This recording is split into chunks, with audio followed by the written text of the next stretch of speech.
Oh yeah, bro. This was the moment that altered the trajectory of my life and sent me on the path to becoming a coach. It was basically a mini near-death experience to me. I was a dwarf paladin and I was a healer. No, dude. You got to gallivant on a fucking horse. Oh yeah. My nickname in school was Trimbork Windvale. They took all these, basically like these rich kids, and they put them on a bus and they shipped them to the Everglades. And Another failed night of trying to talk to girls. he's describing my life. Like a video game dork loser that girls would not want to date. And wherever you go, there you are. It was not at all the identity that I wanted to have in high school from a social element, obviously. Oh my God. People are yelling like I just won a sports event. They can't believe I just did this.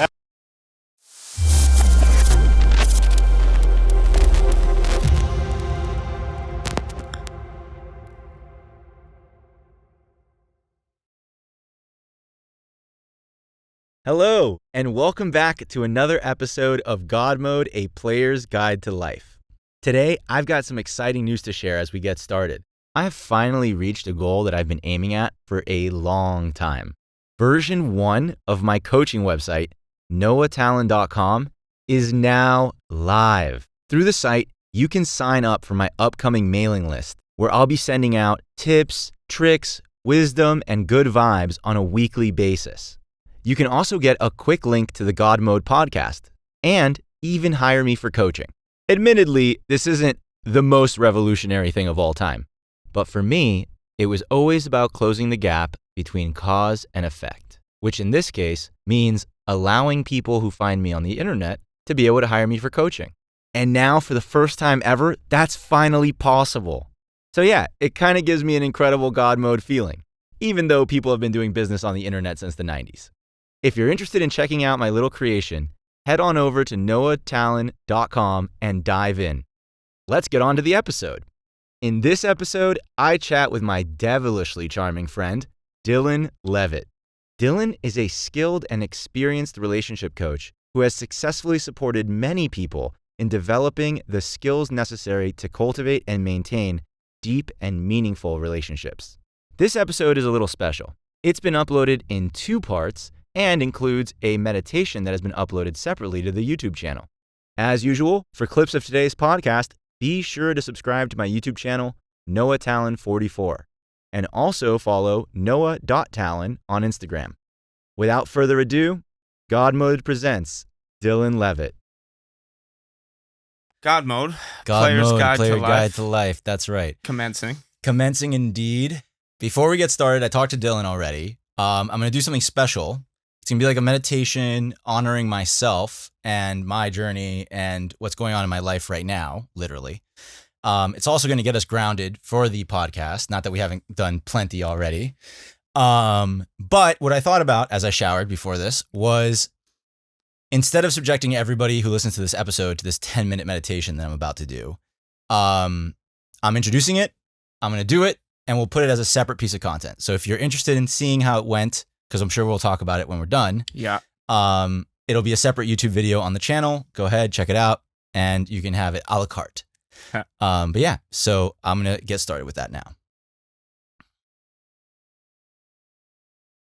And I'm back. Wow. Very powerful intro. The self-love piece definitely hit. Do you felt it? I felt it as soon as you said it. Oh my God, I've been just getting chills after chills after chills.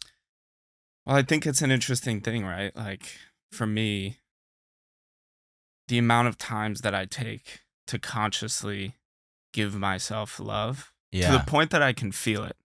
Not just saying it. Right, that is moving. But getting past the saying it and the mental, just telling myself that I love myself to try to fill some space within, not whole, but like trying to get there and saying it to myself versus actually allowing myself to feel love for myself. It's a rare thing. Yeah. It's a surprisingly rare experience where I can really sit and feel it.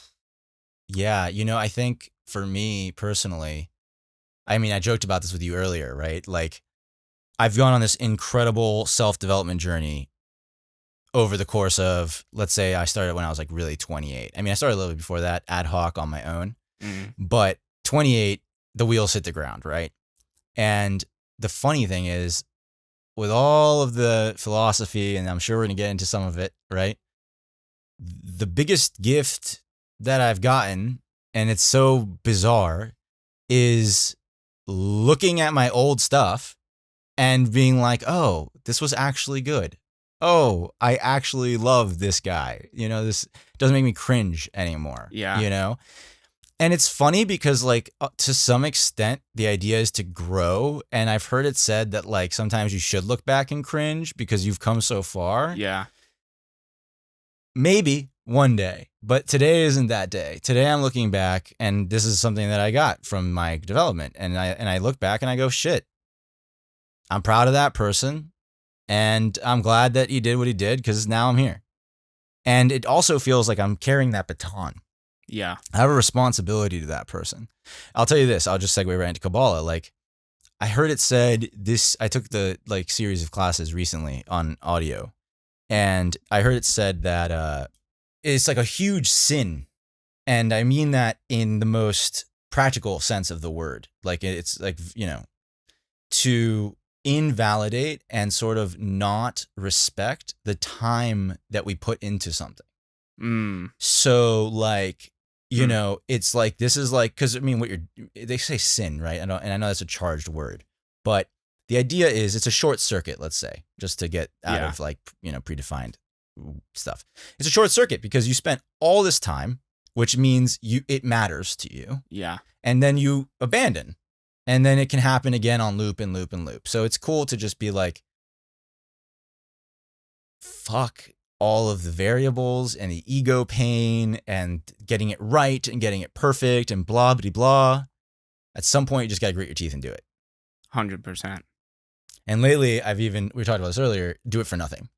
Do it because of the innate desire. Just the innate little warm glow, sometimes formless. Like, it takes time to discover what the hell the form of the glow is. We're here on the podcast. This is the best I've been able to do so far, right? I think I said the soft whisper of purpose. Oh, that's it, baby. The soft whisper of purpose and the pull of a vision that you don't really know why you're compelled to create this one thing or push towards or be pulled by whatever that vision is, but there's that whisper of like, well, what about this? Well, what about this? Well, what about this? I know. It's wild. One thing I was talking about earlier is like, when I run out of gas, when like my enthusiasm runs out of gas, when my misery runs out of gas, whenever something runs out of gas, right? I kind of stagnate, but what's always remaining is the desire, the soft whisper being like, yeah, just do it. And I didn't know what to do with that for a long time. It's frustrating. I want to have the high. I want to feel good, when I do it. But as it turns out, like, all of those things are going to come and go. Apparently, the little whisper isn't, And one thing that I will say is the longer I don't listen to it and the more it keeps coming back, there's like pain. Pain builds, It's like, how did I not listen to it? So in terms of being here today, I just fast forward to, okay, so I'm 32 now. Part of me thinks, oh, terrifying. But then I'm like, well, when I'm 42, and I look back at my 32-year-old self, and am I going to be like, oh, that was good. I did good shit. And I just spent 10 years thinking I had to do more to be good to then start doing good shit. Yeah. Yeah. And so that spooks me right back into just like, no, sit down. Call Dylan, sit down, drive his ass over here and jump on the podcast. 100%. But enough about me. So, Dylan, you drove up from San Diego. We're boys. Dylan and I met at the self-development training program. Yes, we did. And boy, did we get lit on fire from that thing. Yeah. Tell us a little bit about yourself.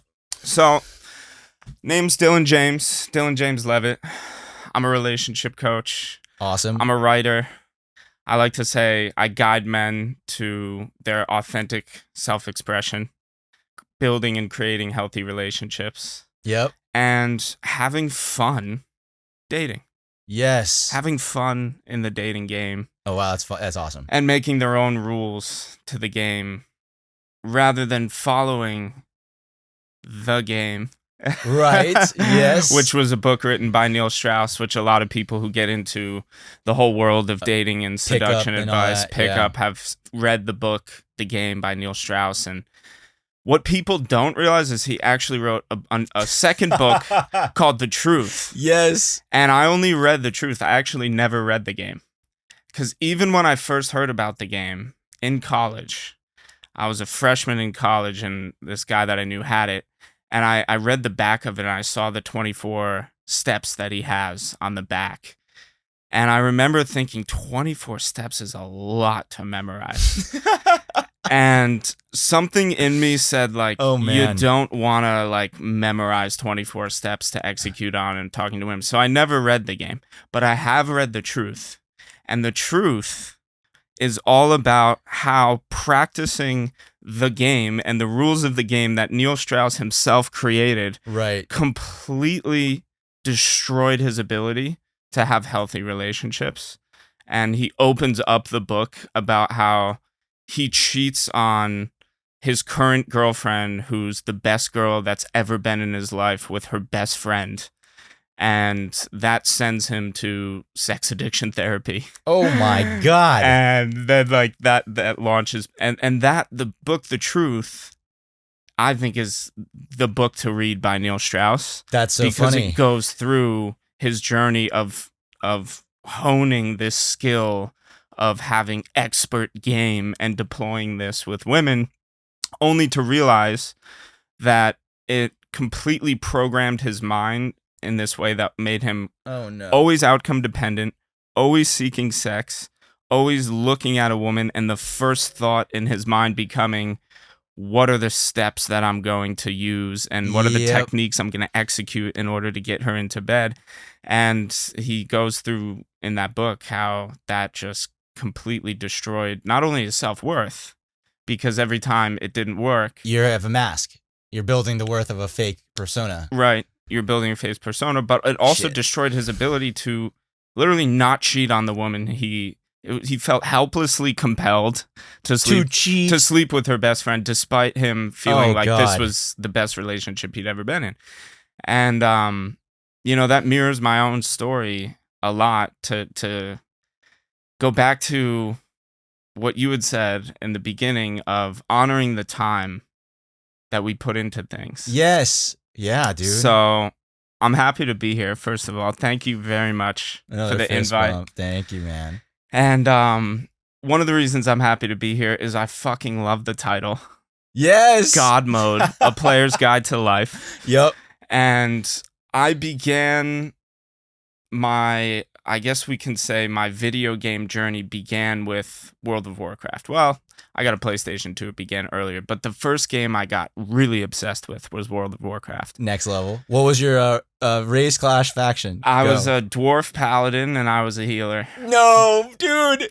Oh my God, that's healer. You as a human. Yes. Yeah, that's so funny. You're like a little bit taller. That's the difference. Ironic that I was a healer at that young age. And but now, also like a paladin, so still like a man's man, like beefy healer guy. Like you're not just like, you know. Yeah. And the dwarf for the masculinity aspect. No cloth for you. This guy, he wants heavy mail. Oh, yeah. Yeah, he needs to look good. And the hammer. You got to gallivant on a fucking horse. Oh, yeah. But you picked a dwarf, too. Amazing, dude. 10 out of 10. Part of that was, yeah, anyways. So I got obsessed with WoW. I started playing when I was about 12, and it was the most complete game I'd ever played. Dude. And still to this day, we could do a whole hour about why that is one of, if not the best video game ever made. But long story short, I got obsessed with it from 12 to 16, probably. Yikes, yeah. I sunk over 150 days of my life into that game. Because you can do slash played. Yep. And it tells you the amount of time. Yep. Sunk over 150 24-hour periods. I feel like that's elementary numbers. Like, I feel like that's a lot. Like, in a 4-year period, holy shit. In a 4-year period. Oh, yeah. Okay. Think about that. It wasn't that. It was 12 to 16, really. Maybe 12 to 17. Yeah. And I got so obsessed with it that my nickname in high school, became, everyone called me Trim. My World of Warcraft character's name was Trimbork. So Trimbork. my nickname in school was Trim, and people, to make fun of me, would call me Trimbork Windfail. No. And so in school, I was known as Trim/Trimbork Windfail. And it was not at all the identity that I wanted to have in high school from a social element, obviously. Oh my God. But it didn't stop me from playing the game. I was too obsessed with the game to stop because of that.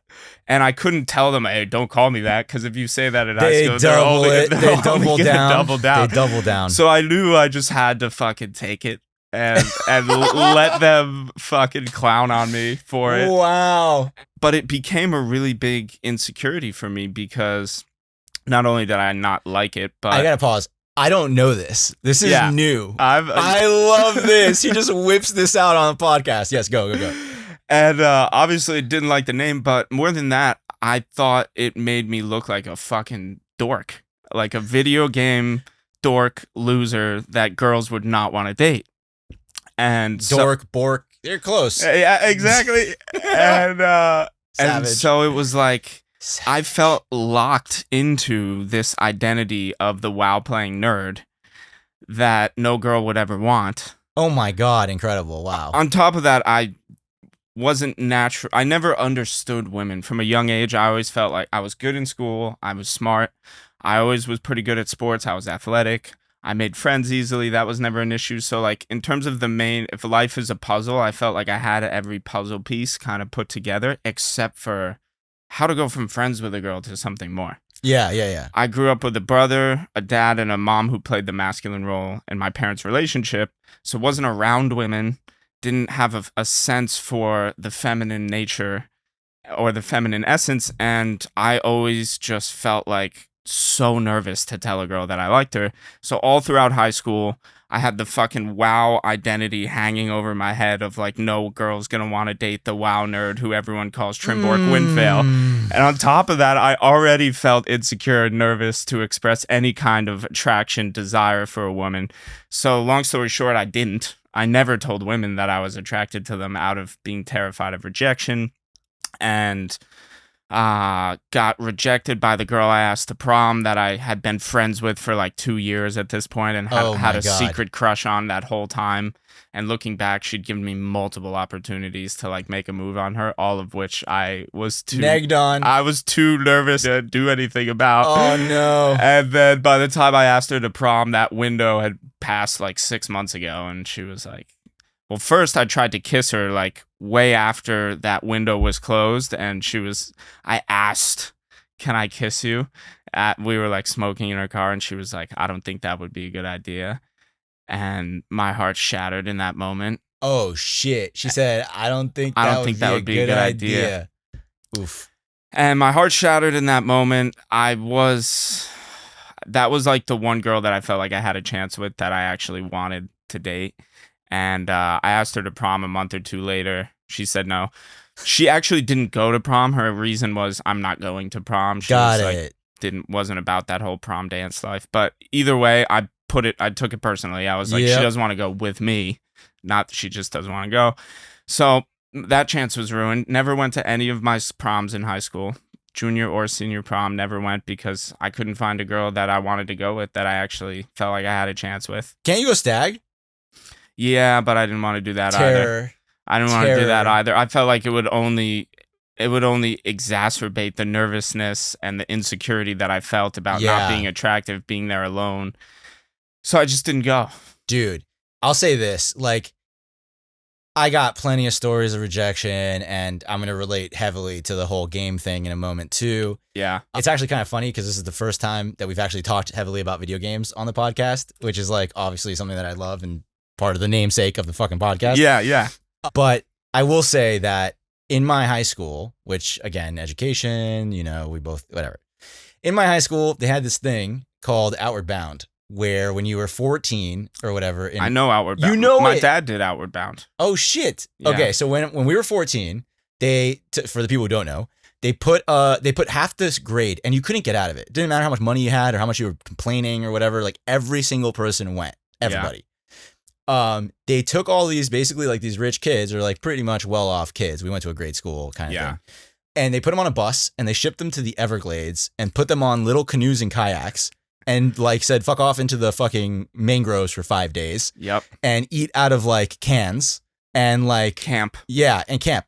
And the other thing they did, which was hilarious, is that they knew who you were friends with in school and they paired you up with people that you like never hung out with or spoke to or like even that. didn't like. Yeah. It was nuts. It was absolutely nuts. But for me, at least personally, it worked. Like, I mean, oh, wow. My gratitude for all kinds of shit shot through the roof. Like, it was basically a mini near-death experience to me. Like, it was basically like, I got back from that trip and the car seat of my mom's car felt like a throne. Yeah. You know, and I was like, how could I have ever taken this for granted? And then I remember it was like there was a bat mitzvah or something like that night. Yeah. And up until then, like everything you described, right? Like just insecure, terrified, like also I really liked girls. And I have this whole thing where like in elementary school, I had girlfriends and at some point in there, puberty hit. And then I was like, I was not in the girlfriends group anymore. You were out of the girls group. Yeah. And so anyway, the insecurity was real. Yeah. But I swear to God, I got back from that damn Everglades trip and I have never danced. I mean, I was like, I don't give a shit who's watching, what I look like. I don't care. I danced to the nines. Wow. And it kind of defined me. I mean, from then on, I didn't mind going to shit by myself. It was an early experience of transformation. It really was. And you know what my favorite part about it was? They didn't shove it down my throat or anything. Like, it was very like, I mean, I had no idea that I was going to go there for transformation. They just threw me in the desert and I suffered. Or no, it wasn't the desert. Sorry, got confused. Everglades. They threw me in the Everglades. Yeah. And I suffered, but something about it clicked for me. Good thing. Yeah. You know? But yeah, so I came back and that's not to say that I had like great success with the ladies, but I had some success and at least I showed up for myself to some extent. Yeah. And I give myself credit for that. Showed up for yourself, meaning you actually made a move, took a shot, went after the girls you wanted, sort of thing. I gotta say this. So in middle school, this is actually before the trip. So I guess this was still in me, right? But yeah. We had this break period for like 10 minutes between, like right before the last 2 classes of the day. And everybody goes to the field, the football field. And they just kind of sit around in these little like circle groups. And I remember that I was in the video gamer nerd circle group. I actually loved the title. I never felt insecure about that. I thought it was great. Yeah, I did. So yeah, totally. I mean, it was so totally part of my identity that to reject it would just be like ripping out half of you, like, or more of who I was. You're right. Yeah. So anyway, so I just like, that's me. And I'm with these kids. And there's like the little jock group. And then there's like the girls and the hot girls and the whole thing. Yeah. I decided on a whim on this snack day that I was going to walk away from the nerd group, straight at the circle of hot girls, basically in the term of game, pull the one girl that I wanted to talk to. Yeah. I literally was like, hey, can we talk real quick? Pulled her over and we were now planets away from our given solar systems. And I was like, hey, like, would you like to go to the movies or something sometime? Like, would you like to like go to the movies or something sometime? And I saw her face like light up. In a little moment, her face just like lit up. And then I saw she like turned the light down a little bit, the lumens, right? And she was like, 1 second. Fucking middle school, dude. She walked back to the circle of girls. They huddled up, essentially. Oh my God. And then she came back to me and was like, yeah, sorry. I think we should just be friends or some shit like that. Yeah. And I was like, okay, great. A few things happened. First of all, she walks back. I haven't noticed that like the field of people has like stopped. I don't want to take too much credit, but enough people have stopped what they're doing and we're watching this like as if it was like primetime television. It became a spectacle. Yes. And so the person, this is a whole nother story, but the person that I thought was a big bully at the time comes up to me screaming, like ejects from the jock group, runs over to me, and he's like celebrating me basically. Wow. And he like he's screaming, like throws me up. It's like this whole thing, like, oh my God, people are yelling like I just won a sports event, you know, like they can't believe I just did this. Now I couldn't tell if they were making fun of me or not, but I rode the wave of positivity regardless. Yeah. And I was fine. Eventually, she goes on years later to like date a guy who was brown and also had a fro, which in Miami at the time, especially with puberty, I always had a fro. And I was like, man, I fucking knew that she was kind of into it. And like, damn it. And it just didn't happen. But anyway, that's to say that I'm glad that I just kind of would take my shot. Yeah. At some point, I was pretty hurt, but then the Everglades thing really recovered me early. Yeah. It opened you up. Yeah. Yeah. So this is all how you end up as an 18-year-old, you were saying, who then picks up the truth?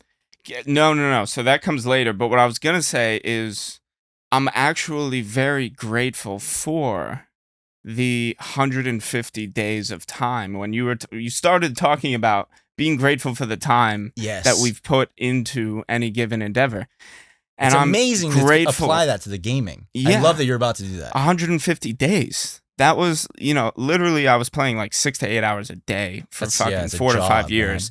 Man. And not only did I learn a ton from that game, like there are still words today that I only know because I learned them from WoW. Nice. But I'm grateful for it because it taught me a really important lesson at a young age. And I remember vividly the time that I decided to stop playing WoW. I remember it vividly. It was end of my junior year of high school. And it was getting to the point where not having had any success with women was this gnawing feeling in my gut that even WoW could not get me to ignore. And I remember... Well, yeah. You also had the math problem in your head that WoW was part of the problem.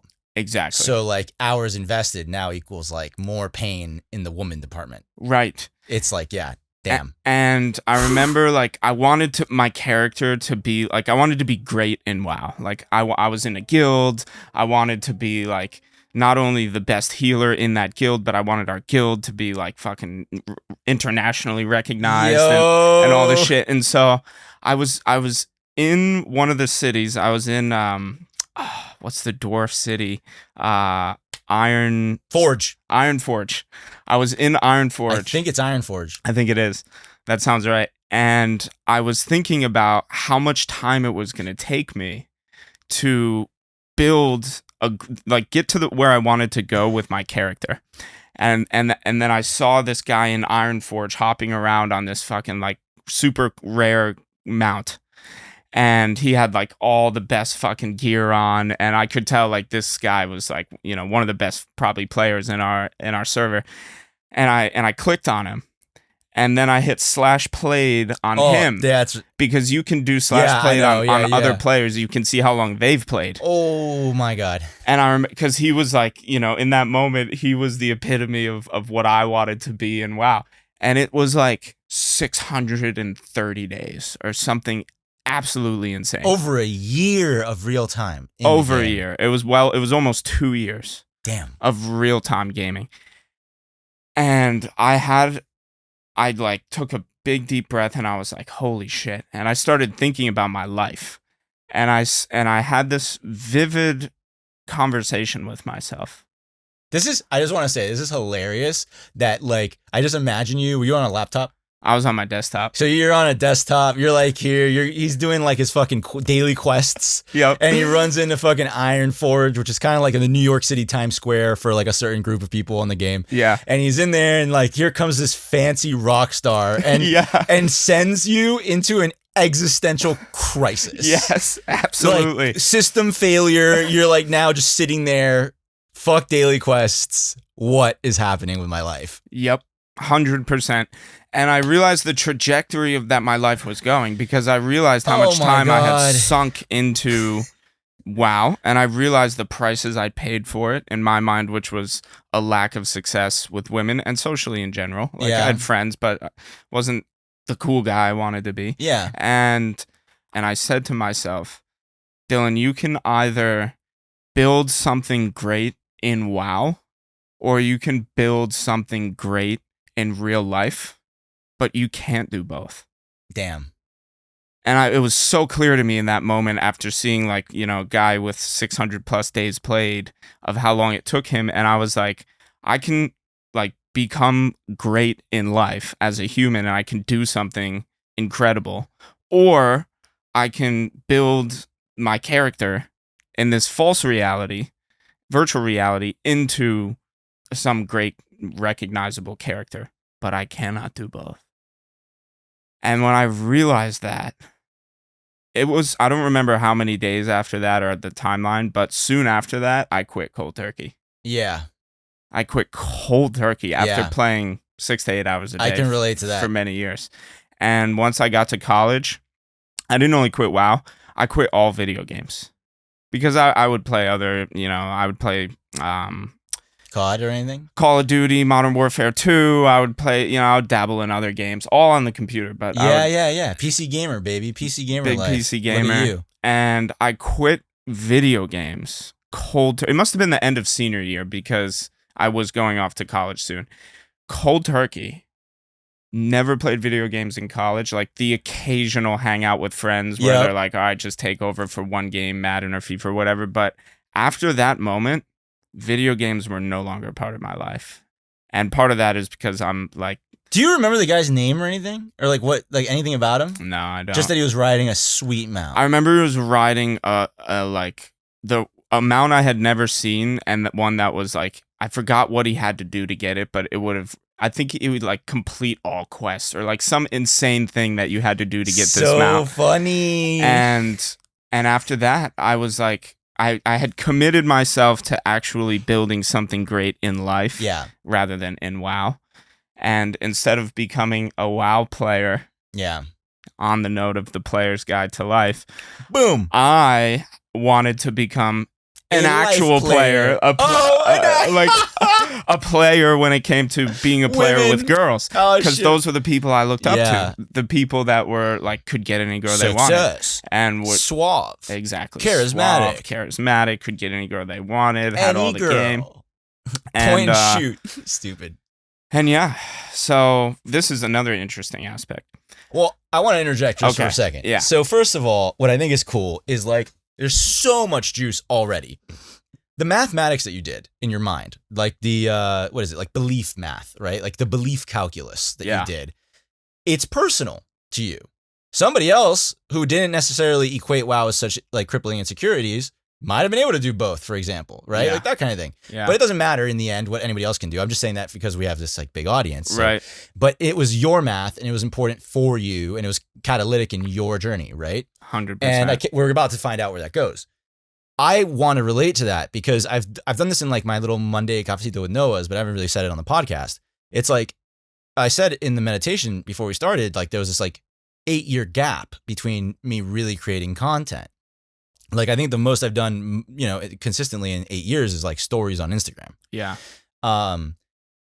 What happened there was much like what happened with you. And again, like now in retrospect, I look back and I'm like, well, the calculus on that wasn't necessarily airtight fact truth, but it was so true to me in the moment that it catapulted me into a journey, And for me, what it came down to was I can sit here and consistently play these video games 8 hours a day in my closet and maybe make more money, maybe break this plateau, get more followers, etc. Yeah. But when I ran a survey through my community, I realized that what people loved about me was my personality and my engagement. They loved this. This is why I'm doing this podcast, because I can look at my audience and say, I love you guys. Hi, let's create something valuable, right? Yeah. And at this point, I kind of took the games out of it. There might be an offering where the games come back into it. And that would be the both, right? The both. Yeah, the fucking hero's journey, like the return, right? Yeah. But for now, it's like, let's just get good gold. And that's why it's called Player's Guide to Life. In life. Let's get gold in life, right? Like, I want to deck out, like I was building these amazing things in Minecraft. It's like now I built a studio in real life with real wood and real metal, So. And how much more satisfying is that? Don't ask my monkey brain, because my monkey brain will tell you that they're equally satisfying. My monkey brain's like, you should have felt the oxytocin I had when I was listening to the Rolling Stones and I built my Enderman grinder. Satisfying to the soul, though. They both had their place, but you're right, and I'm gonna say I agree with you completely. That for me to only be good at Minecraft was a complete imbalance. I needed to be able to. It was obvious to me. I don't know. It's the way I think. I'm sitting there in Minecraft and I'm like, how cool. The thing that I'm loving about this game is that I can bend the environment to suit my taste and to suit the things that I'm trying to accomplish in the game. Right. Once you turn the camera off and you're by yourself in your closet in your house and you turn around into your life, you're like, oh shit, I could really use some of that gusto and some of that, what is the word I'm looking for? Like magic. Oh, dude, magic's a great word. Magic's a great word, but also proficiency. Yeah. I could use some of that proficiency out here with the kitchen sink. Yeah. You know, or like with the fucking shower or whatever the hell. Like I could use some of that.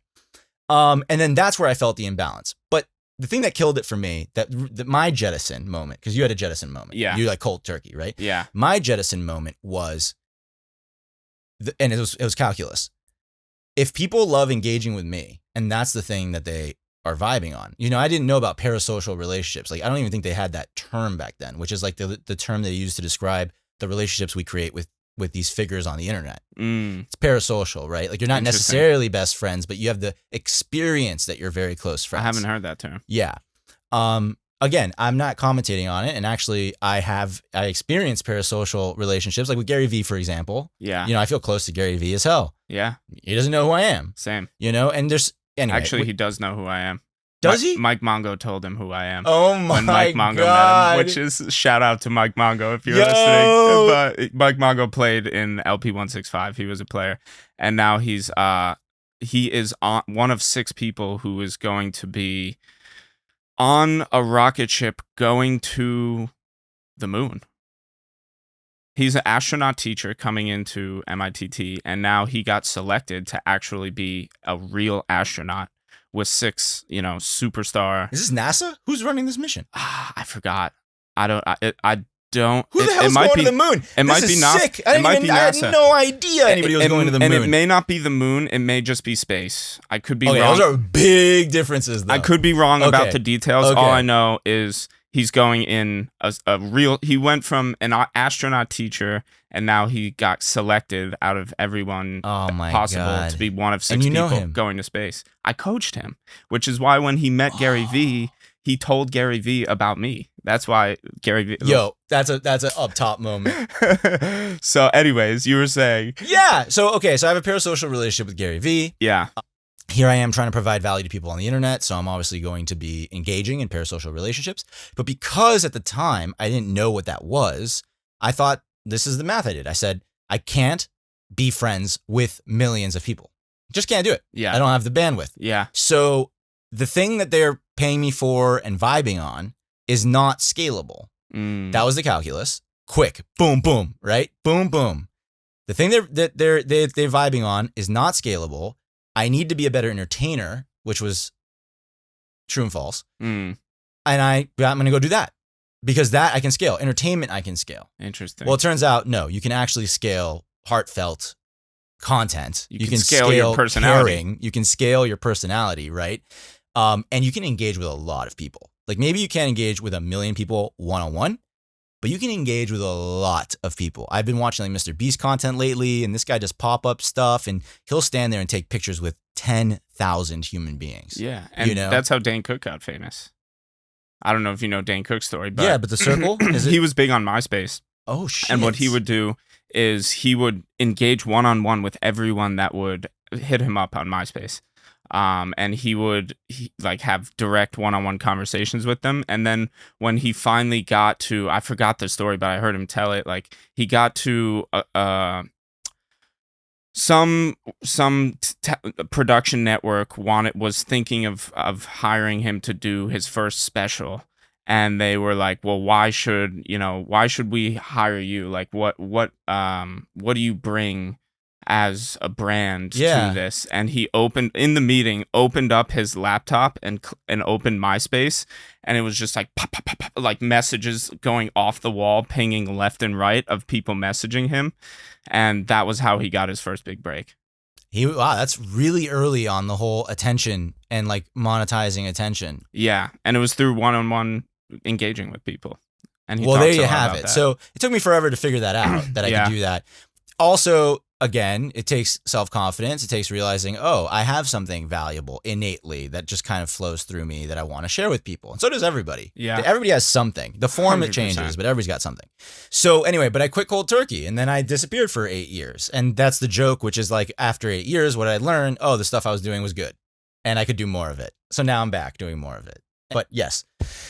Cold turkey quitting. So you cold turkey quit World of Warcraft, and at some point I'm excited for the part where you start becoming a player. Becoming a player, You're yes. a player now. Yeah, so that was funny because I truly thought that once I got to college, my problems with girls would be behind me. Mm-hmm. Be- Yep. And Relatable. I thought all I needed was to go somewhere where nobody knew me and have a blank slate, start fresh from my identity. And wherever you go, there you are. Follows you. Trim Bork Bork. Trimbork Winvale. Trim Bork Winvale. So I went to Loyola Your Marymount. shadow. It's like a cartoon movie. Like your shadow is a little dwarf, like fucking running around. You're like walking down a street and there's a little dwarf on the wall. That's fucking amazing. Get out of here. Get out of here. Next level. So I go to Loyola Marymount University. Sunny Los Angeles, beautiful women fucking everywhere. Amazing. And I was like, I can't wait. I can't wait. I saw Superbad and I saw all these other movies where everyone's hooking up with everyone at college parties. Even Jonah Hill's getting laid. I'm like, all right, if Jonah Hill's getting laid, I can do it. Dude, he's hilarious. I love that guy. And that is far from what happened. Started getting friend zoned by all the girls in class that I would hang out with after class and smoke with or whatever. And I started going to parties and just feeling cripplingly nervous when I would try to approach women, talk to women, flirt with women. Never really got anywhere when it came to like hooking up with girls in the first semester and a half of my freshman year. And then critical moment, I got home drunk one night from a college party. Yeah. Another failed night of trying to talk to girls. Wow. We've never discussed it with this much detail, but he's describing my life. You're describing moments that I had too, coming home, walking in Boston, like drunk and just like totally dejected. Hating myself. Wow, yeah. Well, I don't know if I'll go so far as hating myself, but definitely beating myself Oh, up. yeah. Of like, what the fuck is wrong with you? Oh, yeah. And Oh, my so, God. Dude, therapy. I had therapy about that. Yeah. I wish I anyway, did. Yeah. Still never been to a therapist, by the way. That's interesting. But side note, that's a whole different rabbit hole. Yep. So I got home drunk from the college party, frustrated. Are you about to have another fucking pivotal moment drunk at home from the college party? Oh, yeah, bro. This was the moment that altered the trajectory of my life and sent me on the path to becoming a coach. So cliffhanger. Any given drunken evening. Any given drunken You're like evening. cliffhanger. Well, this is the part of the podcast where I like to remind you to please subscribe to Noah's YouTube channel, Noah Talon 44. And if you'd like to follow Dylan on Instagram, you can follow me at Coach Dylan James, at Coach Dylan James. And now let's get back from the cliffhanger. Boom.